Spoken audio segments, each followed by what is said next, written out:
It feels like the bottom has fallen out from underneath these dynasty players' values. For example, Mark Andrews. I mean, Mark Andrews just had a season-ending injury.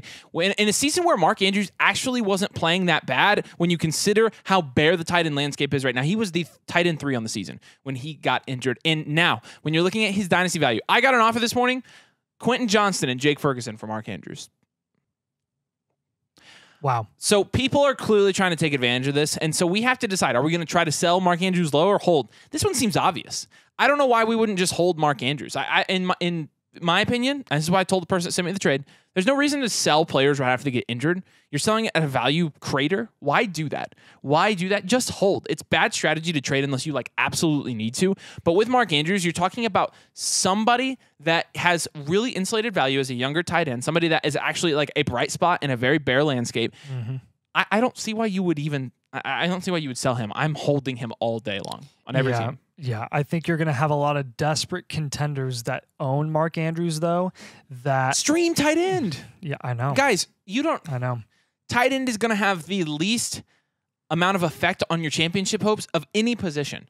If you lost Mark Andrews, if you lost Mark Andrews, Mike Williams, go Mark get Andrews. Gerald Everett. Yeah. For a third in Dynasty. For free, yeah. Or off the waivers in some places.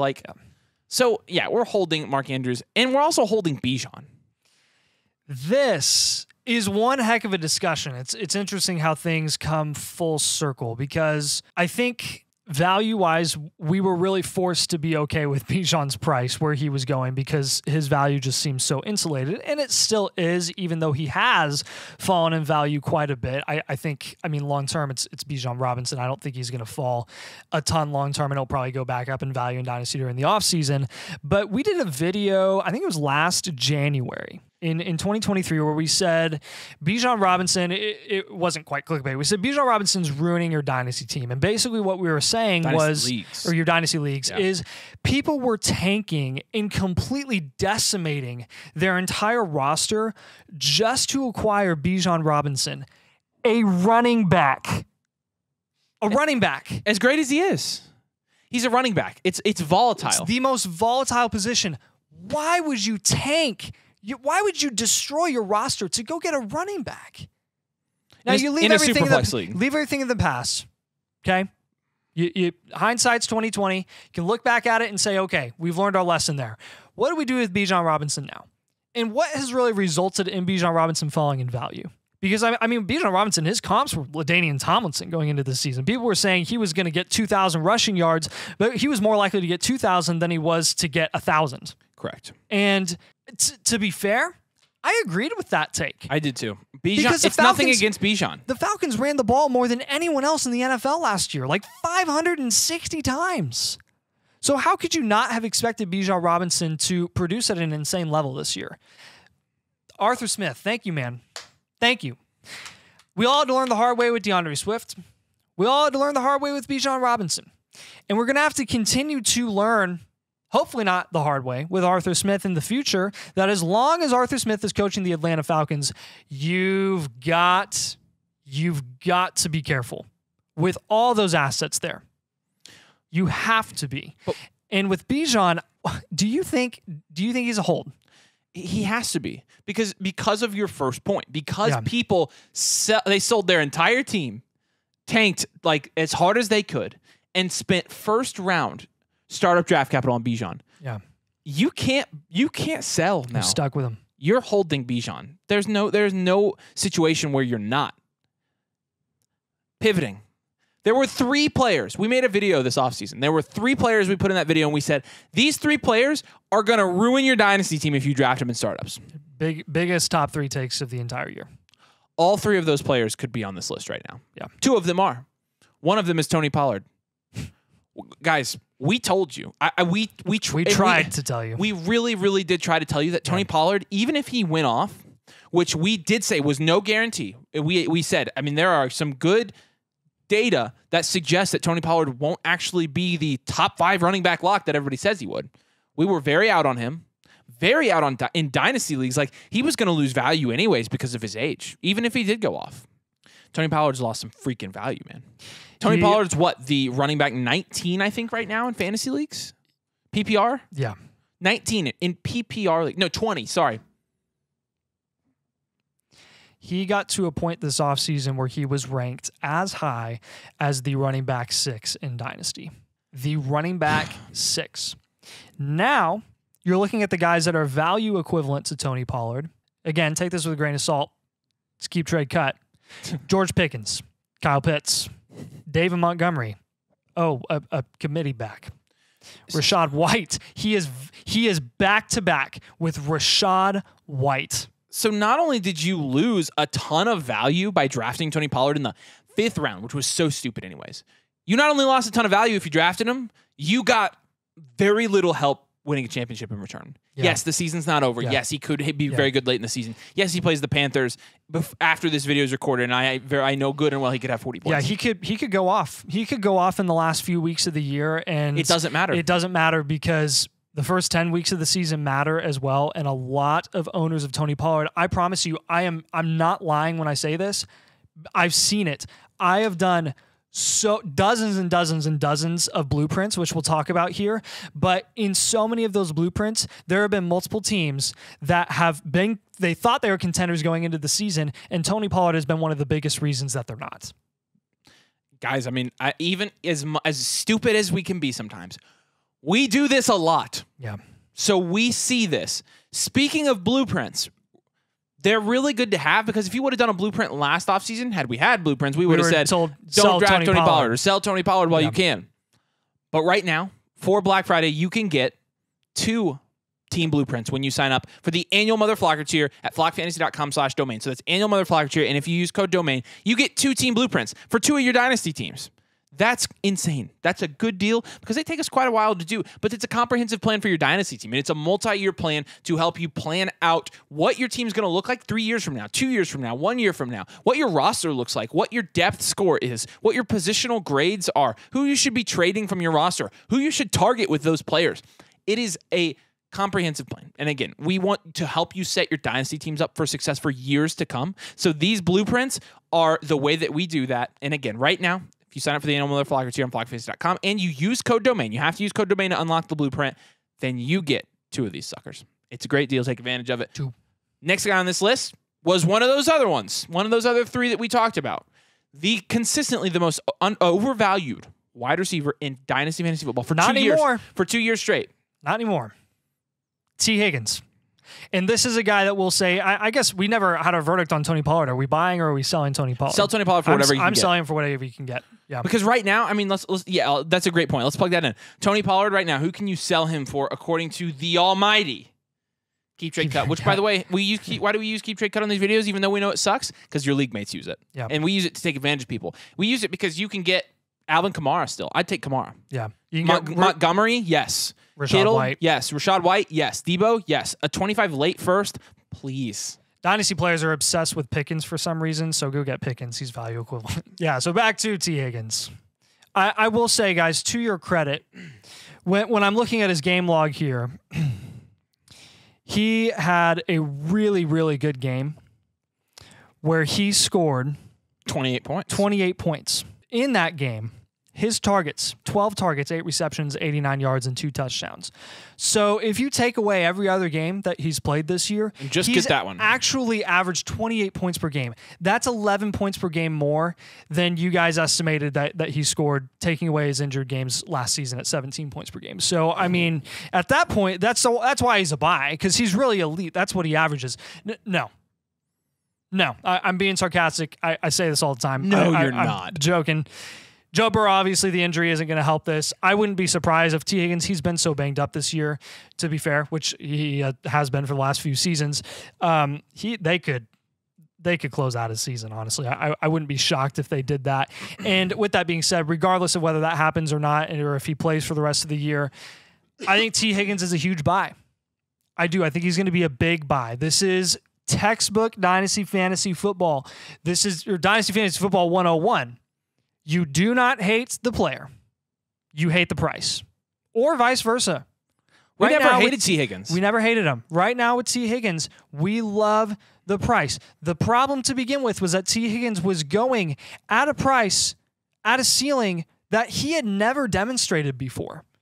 People were just assuming he was going to get there. Now he's going way, way, way below where his floor honestly is when he plays. You take that into account. And you also consider the fact that he's likely not going to re-sign with the Cincinnati Bengals since they just signed Joe Burrow to a mega, mega contract, and they will obviously pay Jamar Chase in the future. T. Higgins are not going to be able to afford to. So he's going to go somewhere else where he's probably going to go into 2024 as the assumed wide receiver one with whoever he signs with. And he's got good upside when he's in that Great position. upside. Got to stay healthy, though. Got to stay healthy. Yeah. DeShaun Watson in Superflex leagues, everybody's freaking out. Somebody told me, and I think it was Kyle told me, that DeShaun Watson was being valued like equivalent to a second right now. Take it. Take what in the DeShaun Watson. Holy smokes. Yeah. Players to even trade on Keep Trade Cut for DeShaun Watson. Michael Mayer, Joe Mixon, Jordan Love, and Luke Musgrave. So I don't know if you've ever heard us say this before. It's probably not something we've said. But the waves in this particular situation are bigger than I have ever seen. I know it is really, really tough in this situation to keep your head above the waves, but we're going to tell you, keep your head above the waves. It is disgusting. It's gross. DeShaun Watson this season has been very hit or miss. He's been pretty bad. And yeah, the one sample size that we got of him actually looking okay was the last game of his season where he was playing with a broken shoulder and he went 14 for 14 in the second half, which was very impressive. I know it's gross. This is contract. We just saw it with Kyler Murray. We just did.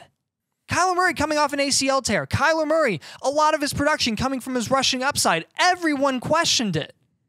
He comes back, puts up 18 points in his first game, and he's already back up to where he should have been previously. And look, this isn't to say that we're not concerned about DeShaun. I'm totally concerned. Absolutely are. Totally. But we don't hate the player. We hate the price. I hate this price. It's way too cheap. I'd rather I'll get any of these guys. Yes. Joe Mixon. If I'm a rebuild and I can send Joe Mixon for DeShaun, why would you not do that? In a Superflex league? To a guy that's guys, he is guaranteed $250 million. He is stuck in Cleveland through 2026. I know some of you guys are trading your 2026 first right now, but you don't realize that is 3 years from now. Christian Watson is going to be the next guy on this list. And Christian Watson was a guy that was going in the 4th to 5th round of Dynasty startups in Superflex in the offseason. He positionally got as high as the wide receiver 19, and he is at the wide receiver 39 right now. And that's where he belongs. This is a market correction. The market is correct here. Yeah. And I'm taking what I can get for Christian Watson right now. Are you ever tempted in a rebuild to acquire Christian Watson as a throw-in? Because that's essentially what he's equivalent to. I don't know if he's at throw-in level yet. I've been tempted. I can't quite stomach it yet. Every time he has been thrown the ball this year, and he's gotten a significant amount of red zone targets, he not only is he not even contesting for the ball and just not getting it, he's getting bodied by corners that he's bigger than. He doesn't even look physical. He doesn't even look competent this year. He looks like an incompetent wide receiver. I would rather have Quenton Johnson than Christian Watson in Dynasty right now. Easily. By far. Easily. And Quenton Johnson is cheap as frick, dude. Quenton Johnson is 2 spots behind Christian Watson. Actually value equivalent. Yeah, give me Quenton Johnson. But again, the guy, you can get DeShaun Watson for Christian Watson still. That's hilarious. It's freaking. Even Evan Ingram in a tight end premium league, I would take Evan Ingram. If that's the case, I guess Christian Watson, I'd say soft sell. Yeah, I'm just getting what I can. Don't sell him for nothing. And honestly, no. If lucky me, I didn't like Christian Watson in Dynasty this year, so I don't have any shares of him in my leagues. But if I were to own him, I'd probably keep some shares of him and sell off some others because, granted, Jordan Love has not been very good. That offense hasn't been very good overall. And they're kind of in a position at this point where they could potentially get one of May, Penix, and whoever, J.J. McCarthy maybe, or Daniels from LSU, one of those guys. And I think that would be a situation that would be friendly for all the wide receivers there.